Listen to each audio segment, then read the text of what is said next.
Withy please. Withy please. Withy please. Withy please.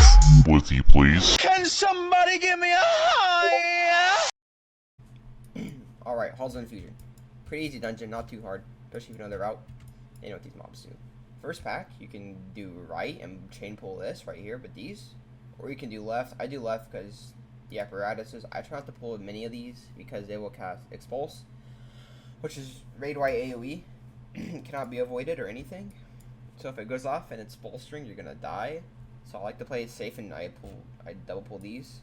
There's some cases where this apparatus doesn't spawn with this guy. If it happens, it's okay, not too big. But you will be bugged in combat, and we'll have to wipe at some point without the dungeon because your healer cannot drink due to being in combat. If this apparatus isn't here, you can take this guy and chain pull him into here with these. But if the apparatus is there, I do not recommend chain pulling because you don't want to deal with two of these and set up a lot of kicks. Don't chain pull this either, not a good idea. If it's tyrannical, you can. Just make sure you get kicks. Same with this pack. Do not chain pull any of this right here. Take it slow. If one guy's alive, you can just walk him into this and then pull this. Just because there's just going to be a lot of kicks with demoralizing shout and the apparatus is going off, and it's just a whole lot to worry about for a group that only has 5 kicks, or 4, depending on what healer you have. The big things here you want to look out for: demoralizing shout decreases damage. You want to kick that, and then expulse, do AoE damage, like I said. This first part can be pretty rough, especially if you're pugging it.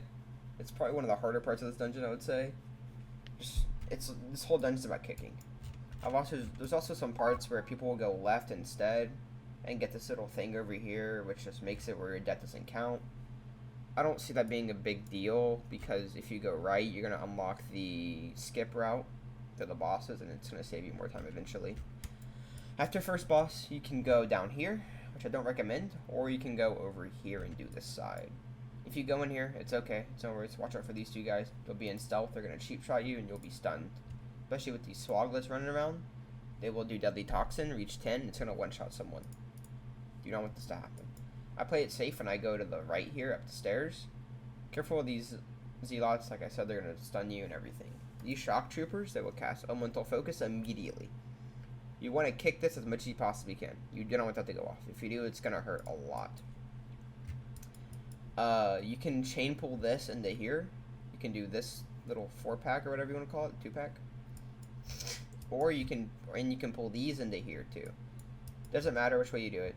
Like I said, it's just depending on how fast you want to go. These guys will cast Dazzle. Just kick it, nothing too big. There has been a case where one's bugged under the floor and you're going to be missing one. It's not really going to matter because they only give 6%. So it's not that big. Or 0.6, I'm sorry. Like I said, you can chain pull these zealots into here. And then this pack is pretty dangerous. I'd say it's one of the harder packs in the dungeon due to having 3 shock troopers and 2 of these guys. So what I like to do is I like to grip one of them, or I tag one of them. I run behind here. I play DK, so I Death and Decay. If you're Guardian, Thrash, Monk, Rushing Jade Wind, Spinning Cane Kick, Warrior, just Thunderclap, Shockwave, whatever you want to. And then Paladins, just use your Blessed Hammers or Consecration. You'll get them out of stealth easily. There's 3 of them. You want to make sure they get kicked immediately. You don't want these to go off again. If you get them out, if you get these stealth guys out before they stun you, you don't get stunned. Pretty easy. These little mini bosses are pretty easy. She'll cast Cauterize. Do not let it go off. You can kick Paratic Blast if you want to. It doesn't matter. This guy doesn't really do anything big. All he will do is just spin in a circle and summon little wind guys. Just AoE it down. Not a bad pack. After you kill this boss, you're going down here.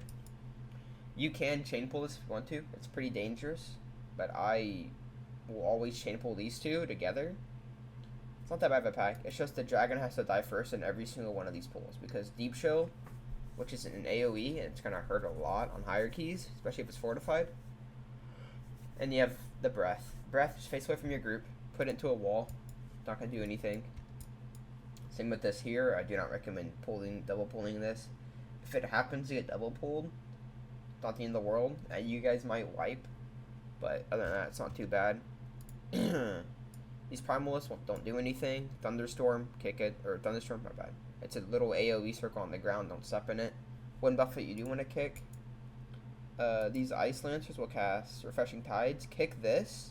If Ice Shard goes off, it's okay. It's only AoE damage. You cannot kick it. They can be stunned and CC'd. This attack's pretty dangerous here, like I said. Just kill Dragon first. The Primalist Earth Shakers will cast Rumbling Earth. It's not a cast. You have to look at your feet, and you have to see a big circle on the floor. After that, kill this boss. You'll run in here, do the gauntlet. If you pull them past this cross right here, they're going to reset, but they won't gain any HP back. So there's a cheese you can do about pulling them back and let them reset, and then you can hit them, because all they do is just stand there and won't do anything. You can do it. It doesn't really matter. It doesn't make a difference, really. It's all up to the tank. You never want to chain pull any of this on the bridge. It's very, very dangerous to chain pull. And you're most likely going to die, because you chain pull, water's going to come down each side, and you're going to get hit and you're going to die. This dragon, there's a little like cylinder on the floor. You can stand behind it, or remember, you can get behind it to where the waves won't hit you as you're coming down, and his breath will go into it. If there's a healer or someone standing there, what I like to do is I like to turn to one of the sides that the water's not coming down on, and it will just not hit the group. You just don't want to hit Ocean Breath with the group. Deep Chill, it's going to hit everyone. Ocean Breath, just face it away all the times. You cannot double pull this. You cannot. So you have to kill these first and these, and then she'll come down. Nothing too big in this pull. She'll cast Flash Flood. AoE, get out of it, don't get hit. She'll cast the barrier, kick this at all times. Her Frostbolt will just do AoE damage on the group. Nothing too big. Yeah, it's all for Halls of Infusion. If you want to go left here, it's okay. Like I said, doesn't matter. I just like the skip. I prefer the skip. But yeah, that's my Halls of Infusion route. Withy, please. Withy, please. Withy, please. Withy, please. Withy, please.